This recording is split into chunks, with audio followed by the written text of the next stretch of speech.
তামাম পৃথিবীতে 12ই রবিউল আউয়াল কেন্দ্রিক আমরা যারা মুসলমান আছি, আমাদের মধ্যে রসুলের ইশক আর ভালোবাসা জাগ্রত হয় 12ই রবিউল আউয়াল। অথচ মুসলমান হিসাবে বছরে 365 দিন, 12টা মাস, সারা সপ্তাহ, বরং প্রতিদিন, প্রতি ঘন্টা, প্রতি মিনিট, প্রতি সেকেন্ড, প্রতিটি সময় রসুলের মহাব্বত, ইশক আর ভালোবাসা অন্তরে থাকা দরকার। শুধু বছরে একদিন রসুলের ইশক আর ভালোবাসা প্রকাশ করার নাম মুসলমান। যদি মুসলমান হতে হয় পরিপূর্ণ, আল্লাহর নবী বলেন, তোমাদের মধ্যে কেউ প্রকৃত খাঁটি মুমিন হতে পারবে না যতক্ষণ পর্যন্ত আমি নবী মুহাম্মদকে ভালো না বাসবে। দুনিয়ার সমস্ত জিনিস থেকে, আত্মীয় স্বজন, পাড়া প্রতিবেশী, আব্বা আম্মা, যত আত্মীয় স্বজন আছে, এক কথায় পৃথিবীর সমস্ত জিনিস থেকে রাসূলুল্লাহ সাল্লাল্লাহু আলাইহি ওয়াসাল্লামকে বেশি ভালোবাসতে হবে। আর রাসূলুল্লাহ সাল্লাল্লাহু আলাইহি ওয়াসাল্লামকে ভালোবাসলেই আল্লাহকে ভালোবাসা হয়ে যাবে। কারণ আল্লাহকে ভালোবাসার মাপকাঠি হলো রাসূলুল্লাহর মহব্বত অন্তরে লালন করা। রাসূলুল্লাহকে ভালোবাসা, এটাই হলো আল্লাহকে ভালোবাসার মাপকাঠি। তো রাসূলুল্লাহ সাল্লাল্লাহু আলাইহি ওয়াসাল্লামকে ভালোবাসতে গিয়ে ইসলামের মধ্যে নতুন কোন জিনিস প্রবেশ করানো যাবে না। কারণ ইসলাম ধর্ম পরিপূর্ণ। গত সপ্তাহে বলেছিলাম বিদায় হজে আয়াত নাযিল হয়েছে সূরা মায়েদা আয়াত 2। আল্লাহ পাক রব্বুল আলামিন ওখানে ইরশাদ করেছেন, আল-ইয়াওমা আকমালতু লাকুম দীনাকুম ওয়া আতমামতু আলাইকুম নি'মাতি ওয়া রাদিতু লাকুমুল ইসলাম দীনা। আল্লাহ নবী সাল্লাল্লাহু আলাইহি ওয়াসাল্লাম বিদায় হজে একটা বিদায়ী ভাষণ দিয়েছিলেন। এটা আমরা অনেকে বিভিন্ন বই পুস্তকে সেই বিদায়ী ভাষণ আমরা পড়েছি। সেখানে আছে আল্লাহ নবী সাল্লাল্লাহু আলাইহি ওয়াসাল্লাম বলেছিলেন সাহাবায়ে কেরামকে লক্ষ্য করে, আমি কি তোমাদের মাঝে ইসলাম ধর্ম, আল্লাহ তাআলার বিধিবিধান পৌঁছে দিতে পেরেছি? ওই সময় উপস্থিত সকল সাহাবায়ে কেরাম কি সাক্ষ্য দিয়েছিল? হ্যাঁ, অবশ্যই আপনি আল্লাহর বিধিবিধান, প্রতিটি হুকুম আমাদের কাছে পৌঁছে দিয়েছেন। এরপরে 3বার আল্লাহ নবী বলেছেন, 3বারই সাহাবায়ে কেরাম বলেছেন অবশ্যই আমাদের কাছে আল্লাহর সমস্ত বিধিবিধান পৌঁছে দিয়েছেন। এরপরে আল্লাহ নবী তাদেরকে বলেছিলেন, আজকে তোমরা যারা উপস্থিত আছো, যারা অনুপস্থিত, তাদের কাছে এই বাণীগুলি পৌঁছায় দিবা। তাহলে ওই দিন ইসলাম ধর্ম পরিপূর্ণ হয়ে গিয়েছে। ইসলামের মধ্যে নতুন কোন জিনিস আর প্রবেশ করবে না। এবার আমাদের জানতে হবে, আজকে আমরা 12ই রবিউল আউয়ালকে রাসূলের জন্মদিন হিসেবে পালন করি। বিভিন্ন কুসংস্কার, বিভিন্ন নতুন জিনিসের ভিতর আমরা জড়ায় পড়ি। তো রাসূলুল্লাহ সাল্লাল্লাহু আলাইহি ওয়াসাল্লাম তিনি তার জন্মদিনকে কিভাবে পালন করেছেন? আজকে আমি আপনি যদি নতুন কোন জিনিস ইসলামের ভিতরে প্রবেশ করাই, তাহলে ওই যে আল্লাহ নবী সাল্লাল্লাহু আলাইহি ওয়াসাল্লাম তিনি যে সাহাবায়ে কেরামদেরকে বললেন, পরিপূর্ণ ইসলাম তোমাদের কাছে পৌঁছে দিতে পেরেছি কিনা? সমস্ত সাহাবায়ে কেরাম বলেছিলেন, হ্যাঁ, পৌঁছে দিতে পেরেছেন। তাহলে আমি আপনি আজকে যদি নতুন জিনিস ইসলামের ভিতরে ঢোকাই, তাহলে আর মানে আল্লাহ নবী পরিপূর্ণ ধর্ম ইসলাম আমাদের কাছে পৌঁছায় নাই, বরং ত্রুটিপূর্ণ রেখে গিয়েছে। নাউযুবিল্লাহ। সেটাকে আমি আপনি নতুন জিনিস বানায় ইসলামের মধ্যে প্রবেশ করাইলাম। সাহাবায়ে কেরাম রাদিয়াল্লাহু তাআলা আনহুম তারা রাসূলুল্লাহ সাল্লাল্লাহু আলাইহি ওয়াসাল্লামকে ভালোবেসেছেন। সাধারণ কোনো ভালোবাসা নাই, বরং নিজের জান জীবনের চাইতেও বেশি ভালোবেসেছেন আল্লাহ নবী সাল্লাল্লাহু আলাইহি ওয়াসাল্লাম। সাহাবায়ে কেরামের ব্যাপারে কোরআনুল কারীমের মধ্যে আয়াত নাযিল হয়েছে যে তাদের উপরে আল্লাহ সন্তুষ্ট, তারাও আল্লাহর উপরে রাজি আর সন্তুষ্ট। এবং এই সাহাবায়ে কেরামদেরকে আল্লাহ পাক রব্বুল আলামিন দৃষ্টান্ত দিয়েছেন তামাম পৃথিবীর সমস্ত মুসলমানকে, যে তোমরা ঈমান আনো, কেমন ঈমান আনবে? যেমন নাকি ওই মানুষগুলো ঈমান এনেছে, অর্থাৎ সাহাবায়ে কেরাম যেমন ঈমান এনেছে। তাহলে সাহাবায়ে কেরাম তারা আল্লাহ নবীকে ভালোবেসেছে, নিজের জান মালের চাইতেও বেশি আল্লাহ নবীকে ভালোবেসেছে। কিন্তু এই ভালোবাসতে গিয়ে তারা নতুন কোন জিনিস ইসলামের ভিতরে ঢুকায় নাই। এইবার আমরা আসি 12ই রবিউল আউয়াল আসলেই কি আল্লাহ রাসূলের জন্মদিন কিনা? একজন ব্যক্তি যখন পৃথিবীতে আসে, এই ব্যক্তি ভবিষ্যতে নেতা হবে, পুরো পৃথিবী নেতৃত্ব দিবে, পুরো দেশ চালাবে, এরকম কেউ কল্পনা করতে পারে? অর্থাৎ একজন ব্যক্তি যখন ছোট থাকে ওই সময় তার জন্ম তারিখটা অত কেউ গুরুত্ব দেয় না। এখন না ইদানিং ইহুদি খ্রিস্টানদের কালচার অনুসরণ করতে গিয়ে আজকে আমরা গুরুত্ব দিই। কেন? কারণ জন্মদিনকে কেন্দ্র করে কেক কাটতে হবে, তাই না? জন্মদিন টানায় রাখতে হবে ঘরে। এই কেক কাটা এগুলো সব ইহুদি খ্রিস্টানদের চক্রান্ত আর ষড়যন্ত্র। এগুলো আপনারা যারা বাদে পড়তেছেন মনে করেন আপনি ইহুদি খ্রিস্টানদের ওই তাদের বাতানো পথ আপনি অনুসরণ করছেন। এখানে জন্মদিনকে কেন্দ্র করে কেক কাটা এই সমস্ত আলতো ফালতো জিনিস ছেড়ে দিবেন। জীবনে যদি কেউ করে থাকেন, ভুল করছেন, তওবা করে সঠিক পথে ফিরে আসবেন। একজন ব্যক্তি সর্বপ্রথম সে পৃথিবীতে আসার পরে আব্বা আম্মা অত খেয়াল করে না যে এই ব্যক্তি সে নেতা হবে, আস্তে আস্তে অনেক বড় একটা পর্যায়ে পৌঁছে যাবে। এ কারণে কেউ জন্ম তারিখকে খেয়াল করে না।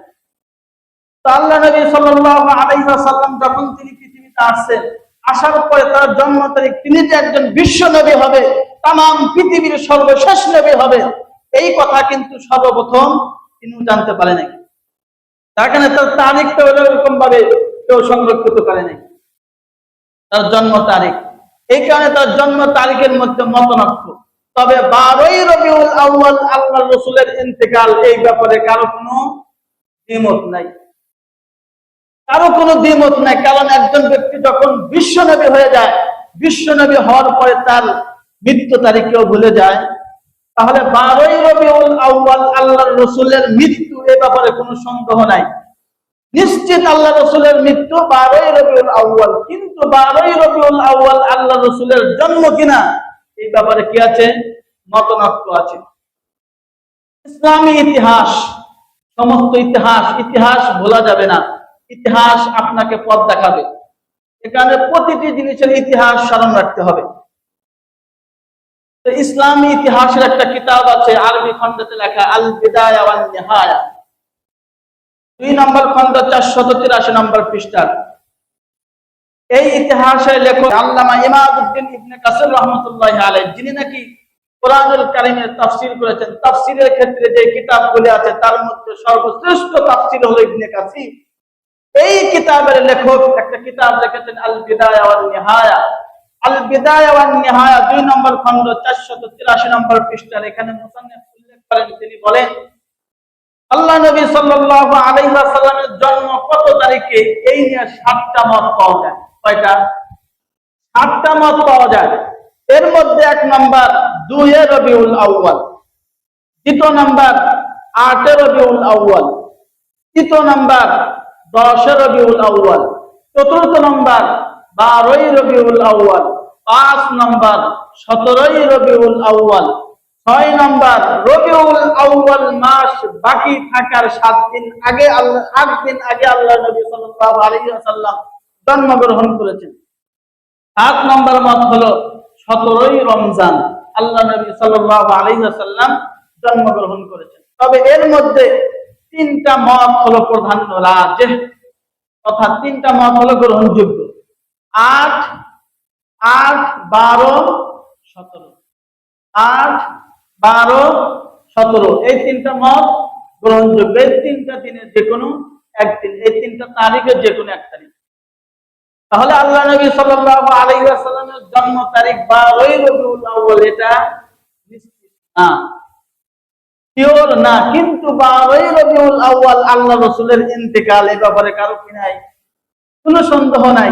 একই দিনে যদি আপনার কোনো পরিচিত কোনো ব্যক্তির যদি জন্ম হয় আবার মৃত্যু হয়, কোনটা পালন করবেন? মৃত্যু দিবস নাকি জন্মদিন? কোনটা পালন করবেন আপনি? প্রথম কথা, আপনার দাদার ইন্তেকাল মনে করেন শনিবার দিন, জানুয়ারি মাসের 1 তারিখ শনিবার, আবার ওই দিনই আপনার দাদা ইন্তেকাল মানে জন্মগ্রহণ করেছিল, জানুয়ারির 1 তারিখ শনিবার দিন। তাহলে আপনি কোনটা পালন করবেন? মৃত্যু দিবস নাকি জন্ম দিবস? যদি আপনি আপনার ইন্তেকালের কারণে যদি আপনি জন্মদিন পালন করেন, তাহলে আপনি দুনিয়ার মানুষ আপনাকে কি বলবে? চালাক নাকি বোকা বলবে আপনাকে। তাহলে 12ই রবিউল আউয়াল আল্লাহ রাসূলের ইন্তেকালের ব্যাপারে কোনো সন্দেহ নাই। কিন্তু 12ই রবিউল আউয়াল আল্লাহ রাসূলের জন্ম কিনা, এই ব্যাপারে কি আছে? মতনৈক্য আছে। কয়টা মত আমি আপনাদের সামনে বিস্তারিত বললাম। 7টা মত পাওয়া যায়। আল বিদায়া ওয়ান নিহায়া 2 নম্বর খণ্ড 483 নম্বর আরবিতে লেখা, তবে বিভিন্ন জায়গায় ইসলামিক ফাউন্ডেশন থেকে বাংলা অনুবাদও পাওয়া যায়। ইতিহাসের কিতাব পড়ে দেখতে পারেন। তাহলে 12ই রবিউল আউয়াল আল্লাহ রসুলের জন্ম, এটা কিনা নিশ্চিত না। এরপরে আমরা আসি আল্লাহ নবী সাল্লাল্লাহু আলাইহি ওয়াসাল্লাম, তিনি তার জন্মদিনকে কিভাবে পালন করতেন না। আল্লাহ নবী সাল্লাল্লাহু আলাইহি ওয়াসাল্লাম তিনি তার জন্মদিন বাৎসরিক পালন করতেন নাকি সাপ্তাহিক নাকি মাসিক, কিভাবে পালন করতেন? তবে আল্লাহ নবী সাল্লাল্লাহু আলাইহি ওয়াসাল্লাম তিনি তার জন্মদিন পালন করতেন। আবু দাউদ শরীফের হাদিস 2426 নম্বর হাদিস। এই হাদিসের বর্ণনাকারী আবু কাতাদা আল আনসারী রাদিয়াল্লাহু তাআলা আনহু, তিনি বলেন عن نبي قتادة الأنصاري رضي الله تعالى عنه قال سئل عن رسول الله صلى الله عليه وسلم عن صوم الاثنين فقال فيه ولدت وفيه أنزل علي। আবু কাতাদা আল আনসারী রাদিয়াল্লাহু তাআলা আনহু সূত্রে বর্ণিত, তিনি বলেন আমি আল্লাহর নবী সাল্লাল্লাহু আলাইহি ওয়াসাল্লামকে ইয়া রাসূলুল্লাহ, ইয়া হাবিবাল্লাহ, আপনি সোমবার দিন কেন রোজা রাখেন? আল্লাহ নবী সাল্লাল্লাহু আলাইহি ওয়াসাল্লাম জবাব দিলেন আবু কাতাদা আল আনসারীকে, আমি সোমবার দিন রোজা রাখি এই কারণে যে সোমবার দিন আমার জন্ম হয়েছে। আমি সোমবার দিন রোজা এই কারণে রাখি যে সোমবার দিন সর্বপ্রথম আমি নবী মুহাম্মাদের উপরে কোরআনুল কারীম নাজিল হয়েছে। আমি নবী মুহাম্মাদের কাছে সোমবার দিন ওহী এসেছে এবং এই সোমবার দিন আমি জন্মগ্রহণ করেছি। তাহলে এই হাদিস থেকে আমরা কি জানতে পারি? আল্লাহ নবী সাল্লাল্লাহু আলাইহি ওয়াসাল্লাম প্রতি সোমবার রোজা রেখেছেন তার জন্মদিনকে কেন্দ্র করে। আর আমরা সেই অপেক্ষায় থাকি কবে 12ই রবিউল আউয়াল আসবে। সেই 12ই রবিউল আউয়াল আবার নিশ্চিত না, সন্দেহ আছে, বরং মৃত্যুটাই নিশ্চিত। তাহলে আল্লাহ নবী সাল্লাল্লাহু আলাইহি ওয়াসাল্লাম তিনি তার জন্মদিনকে পালন করতেন প্রতি সপ্তাহে তিনি তার জন্মদিন পালন করতেন, সোমবার দিন রোজা রাখতেন। আর আমরা পালন করি বছরে একদিন। তাহলে আমরা কিভাবে আশিকে রাসূল দাবি করি? আমাদের মাঝে আসলেই রাসূলের ইশক আছে নাকি আমরা ধোঁকা দিচ্ছি? আমরা মানুষকে ধোঁকা দিচ্ছি। আসলে আমাদের রাসূলের মহব্বত আর ভালোবাসা নেই। কারণ ভালোবাসা যদি থাকতো, তাহলে সেই রাসূলের মহব্বত যদি থাকতো, তাহলে সেই প্রকৃত রাসূলের সুন্নাতকে আমরা অনুসরণ করতাম। তাহলে আল্লাহ নবী সাল্লাল্লাহু আলাইহি ওয়াসাল্লাম তিনি তার জন্মদিনকে পালন করেছেন সপ্তাহে একদিন, প্রতি সপ্তাহে, মাসে 4 দিন, প্রতি সোমবারে রোজা রেখেছেন।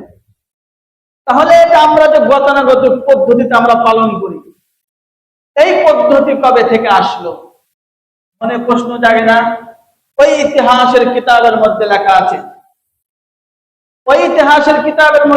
আছে, 604 হিজরি, 604 হিজরি পর্যন্ত পৃথিবীর কোথাও 12ই রবিউল আউয়াল এটা পালন হয়নি। ভালো করে কান খুলে শুনে রাখুন, 12ই রবিউল আউয়াল 604 হিজরি পর্যন্ত পৃথিবীর কোথাও এটা সূচনা হয় নাই। 604 হিজরির পরে একটা কথা মনে রাখবেন, মাঝখানে যত বিদআতি কুসংস্কার আর ভণ্ডামি আসে, এগুলো সব কিছু সূচনা হয়েছে ইরাক থেকে। ইরাকের শিয়া যারা আছে, এই শিয়াদের থেকে সবচেয়ে বেশি কুসংস্কার আর বিদআতির সূচনা হয়েছে। কোথায় থেকে? ইরাক থেকে। এই ইরাকের মধ্যে থেকে সবচেয়ে বেশি বিদআতি আর কুসংস্কারের সূচনা হয়েছে। তো 604 হিজরির পরে ওই সময় ইরাকের একজন প্রেসিডেন্ট ছিল, প্রেসিডেন্ট নাম হলো আবু সাঈদ মুজাফফর আল কাউকাবি। নাম কি? আবু সাঈদ মুজাফফর আল কাউকাবি। এই ব্যক্তির শাসনামলে একজন দরবারে আলেম ছিল। প্রতিটি দেখবেন, আপনারা খেয়াল করবেন, অবশ্যই আপনারা দেখতেছেন, প্রতিটি যখন দল পরিবর্তন হয় কিছু স্বার্থপর আলেম পাওয়া যায়, হুজুর পাওয়া যায়, যাদের অল্প কিছু টাকার মাধ্যমে কেনা যায়। বলতে পারেন হুজুর আপনাদের বিরুদ্ধে আপনি কোন, অবশ্যই বলতে হবে সাদাকে সাদা, কালোকে কালো বলতে হবে। এই রাজনৈতিক দল পরিবর্তনের কারণে দেখবেন কিছু হুজুর তারাও পরিবর্তন হয়ে যায়, কিছু টাকার বিনিময়ে বিক্রি হয়ে যায়। ওই সময় একজন দরবারে আলেম ছিল, ওই দরবারে আলেমের নাম হলো আবুল খাত্তাব ওমর ইবনে দেহিয়া। ওই ব্যক্তির নাম কি? আবুল খাত্তাব ওমর ইবনে দেহিয়া। এই ব্যক্তি সর্বপ্রথম ওই বাদশাহ প্রেসিডেন্ট আবু সাইদ মুজাফফর আল কাউকাবিকে বোঝায়া সমঝায়া এরকম একটা কুসংস্কার বিদআতে চালু করল। তাহলে 600 হিজরি পর্যন্ত পৃথিবীর কোথাও ছিল না। সাহাবায়ে কেরাম পালন করে নাই। সাহাবায়ে কেরাম পালন করেছেন কিভাবে সেটা হাদিসের মাধ্যমে বললাম। প্রতি সপ্তাহে সোমবার রোজা রেখেছেন। তাহলে 604 হিজরি পরে ইরাকের যে শহরে এটা সর্বপ্রথম সূচনা হয়েছে ওই শহরের নাম হলো মাসুল। মাসুল শহর, সেই শহর থেকে সর্বপ্রথম এটা সূচনা হয়। তাহলে যে দরবারে আলেম সূচনা করলেন তার নাম আবুল খাত্তাব ওমর ইবনে দেহিয়া। এই হাদিস সরাসরি আল্লাহ নবীর কাছ থেকে আমাদের কাছে পৌঁছে নাই, বরং বিভিন্ন সাহাবায়ে কেরাম তাবেঈনের মাধ্যমে আমাদের কাছে পৌঁছেছেন। এই হাদিসের মধ্যে বিভিন্ন স্তর আছে, সহিহ, দুর্বল, একেবারে ভিত্তিহীন আছে না। এই হাদিসের সনদ যাচাইয়ের ক্ষেত্রে একজন ব্যক্তি আছে, নাম হলো আল্লামা ইবনে হাজার আসকালানী রাহিমাহুল্লাহ। ইবনে হাজার আসকালানী রাহিমাহুল্লাহ তিনি একটা কিতাব লিখেছেন যাদের মাধ্যমে এই হাদিসগুলো আমাদের কাছে পৌঁছেছে। এই ব্যক্তিগুলির ব্যাপারে প্রতিটি ব্যক্তি কেমন ছিল ওই ব্যক্তির ব্যাপারে একটা কিতাব লিখেছেন। ওই কিতাবের নাম হলো লিসানুল মিজান। এই লিসানুল মিজানের মধ্যে উনি বলেন এই আবুল খাত্তাব ওমর ইবনে দেহিয়া এই ব্যক্তি এমন একজন ব্যক্তি ছিল যে ব্যক্তির জবানের ভাষা ছিল একেবারে নিকৃষ্ট ভাষা। মানুষকে গালি দিতে বিন্দু মাত্র পরোয়া করতো না। যে কাউকে জবান খারাপ করে, ভাষা খারাপ করে গালি দিত। আরবি ইবারত হলো মুতাহাওয়ানান খাবিসাতুল লিসান, এবং একেবারে অলস টাইপের একজন ব্যক্তি ছিল। এই ব্যক্তি এই দরবারে আলেম সর্বপ্রথম 604 হিজরিতে এই বিদআতি কুসংস্কারের সূচনা করে। আর এই প্রেসিডেন্টের ইন্তেকাল হয় 630 হিজরিতে। এরপর আস্তে আস্তে ইরাক থেকে ইরানে, আস্তে আস্তে ইরান থেকে মিশরে, আস্তে আস্তে তাম পৃথিবীতে এই কুসংস্কার আর বিদআত ছড়ায় পড়ে। তাহলে একটা সময় এই 12ই রবিউল আউয়াল এটা পালন করা এটা ছিল না, বরং 604 হিজরির পরে এটা সূচনা হয়েছে। গতকাল পত্রিকায় দেখলাম আগামী বুধবার পালন হবে সারা পৃথিবীতে ঈদ মিলাদুন নবী সাল্লাল্লাহু আলাইহি ওয়াসাল্লাম।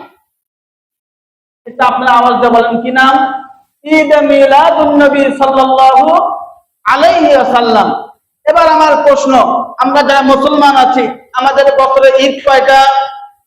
আওয়াজ দিয়ে বলেন 3টা না 2টা? তাহলে আমাদের ঈদ হলো 2টা। 3 নম্বরে যে ঈদের সূচনা হলো ঈদ মিলাদুন নবী, এটা কোথা থেকে আসলো? এটা আসলো ওই ইরাকের ভণ্ড আবু সাইদ মুজাফফর আল কাউকাবির সময় যে দরবারে আলেম ছিল আবুল খাত্তাব ওমর ইবনে দেহিয়া 604 হিজরির পরে এই ব্যক্তি থেকে সূচনা হলো। এই ব্যক্তি থেকে বিদআতের সূচনা হলো। তাহলে 604 হিজরির পরে যেই একটা বিদআত আসলো, যেই বিদআতের নাম আমরা দিলাম ঈদ মিলাদুন নবী। এটা সাধারণ কোনো ঈদ নয়।